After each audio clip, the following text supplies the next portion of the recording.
Shalom, saudara yang dikasihi Tuhan. Saya berdoa saudara dalam keadaan sehat, diberkati, serta melimpah dengan ucapan syukur. Firman Tuhan hari ini, rahasia rumah tangga diberkati Tuhan. Sebelumnya mari kita berdoa. Tuhan Yesus, terima kasih untuk berkat Tuhan, sehingga kami ada sampai hari ini karena kemurahan Tuhan. Terima kasih untuk kasih-Mu yang berlimpah-limpah buat kami. Urapi kami Tuhan, supaya kami mengerti firman-Mu. Terlebih kami menjadi pelaku firman Tuhan. Dalam nama Tuhan Yesus kami berdoa dan mengucap syukur. Haleluya. Amin. Saudara yang dikasihi Tuhan, pernikahan ataupun rumah tangga adalah rencana Tuhan. Tuhan mendesain supaya beranak cucu untuk menguasai bumi dan bisa menjadi mitra dengan Allah. Dan sebagai rumah tangga, keluarga yang diberkati Tuhan, kita harus mengetahui apa rahasia rumah tangga yang dibangun itu diberkati Tuhan. Nah, kalau kita baca dalam Mazmur 128 ayat pertama sampai ayat yang kelima, dikatakan, berbahagialah setiap orang yang takut akan Tuhan, yang hidup menurut jalan yang ditunjukkannya. Apabila engkau memakan hasil jerih payahmu, berbahagialah engkau dan baiklah keadaanmu. Istrimu akan menjadi seperti pohon anggur yang subur. Di dalam rumahmu, anak-anakmu seperti tunas pohon zaitun sekeliling mejamu. Sesungguhnya demikianlah akan diberkati orang laki-laki yang takut akan Tuhan. Kiranya Tuhan memberkati engkau dari Sion, supaya engkau melihat kebahagiaan Yerusalem seumur hidupmu. Saudara, berkat atas rumah tangga.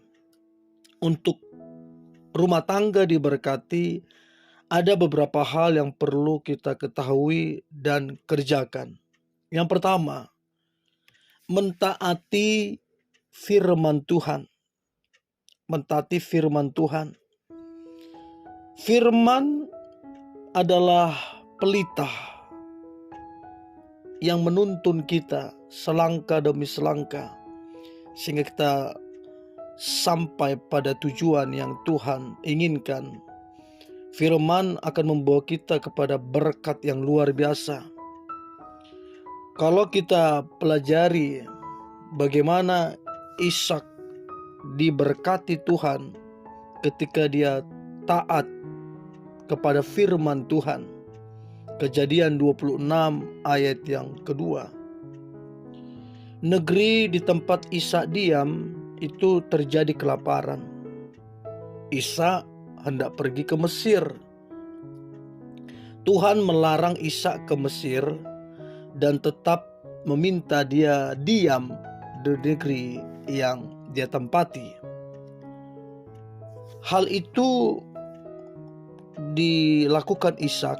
Dia tetap tinggal mentaati firman Tuhan, dan akibat ketika dia mentaati firman Tuhan, keluarganya, hidupnya itu diberkati Tuhan. Nah, kemudian yang kedua adalah hidup rukun dalam rumah tangga. Ishak dari dia berkencan dengan Ribka, Kejadian 26 ayat ke-8, Ishak ini menunjukkan kerukunan dalam membangun rumah tangga. Lalu kemudian kalau kita pelajari, Tuhan perintahkan agar suami istri rukun. Kerukunan bisa terjadi apabila suami mengasihi istri dan istri tunduk kepada suami, serta anak menghormati orang tua.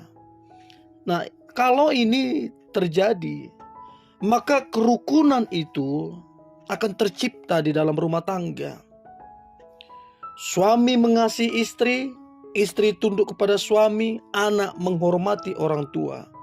Di mana ada kerukunan, firman Tuhan berkata, Tuhan memerintahkan berkat-berkat tercurah di sana. Jadi hidup rukun sangat penting untuk rumah tangga diberkati.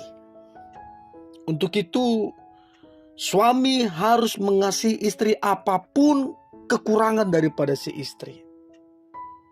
Istri harus menghormati suami sekalipun istri lebih berpendidikan. Anak juga harus menghormati orang tua. Itu kunci supaya rumah tangga diberkati. Lalu kemudian rahasia supaya rumah tangga diberkati adalah rajin bekerja.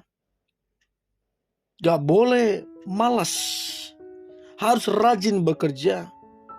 Karena orang yang rajin itu diberkati Tuhan. Uang tidak turun dari langit.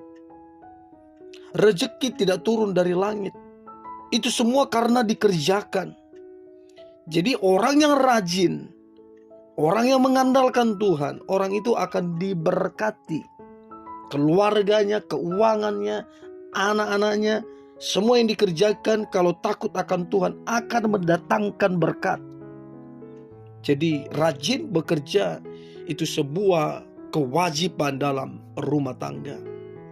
Lalu kemudian rahasia rumah tangga diberkati Tuhan adalah tekun beribadah. Apa rahasia Ishak itu begitu diberkati keluarganya?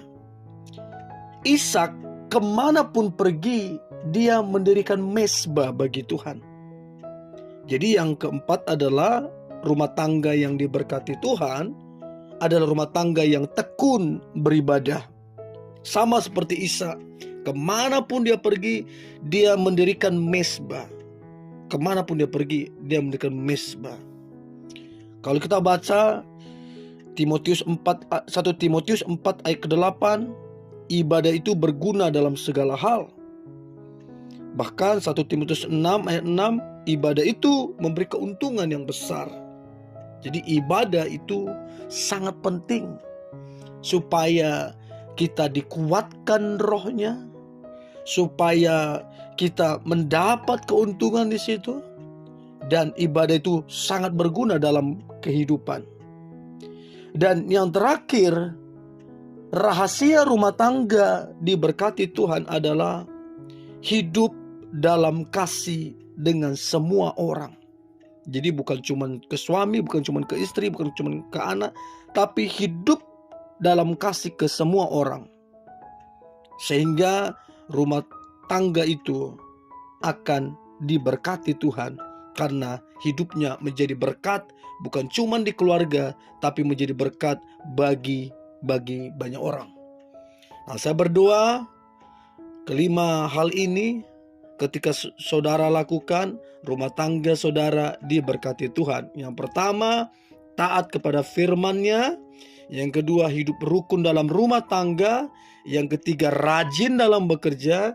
Yang keempat, tekun beribadah. Dan yang terakhir, hidup dalam kasih dengan semua orang. Sehingga rumah tangga yang dibangun adalah rumah tangga yang diberkati Tuhan. Mari kita berdoa. Terima kasih Tuhan Yesus. Sungguh hati kami bersuka cita sebab firman-Mu nyata, menguatkan dan memberkati kami. Kami percaya rumah tangga yang kami bangun, rumah tangga yang Tuhan berkati ini pasti berhasil dalam perjalanan kehidupan ini. Pasti diberkati Tuhan dan boleh berkenan di hadapan-Mu. Terima kasih Tuhan Yesus. Doaku biarlah setiap rumah tangga yang mendengarkan ini, rumah tangga mereka diberkati Tuhan, berhasil dan jadi berkat bagi banyak orang. Di dalam nama Tuhan Yesus Tuhan kami, Juru Selamat kami berdoa dan mengucap syukur. Haleluya. Amin.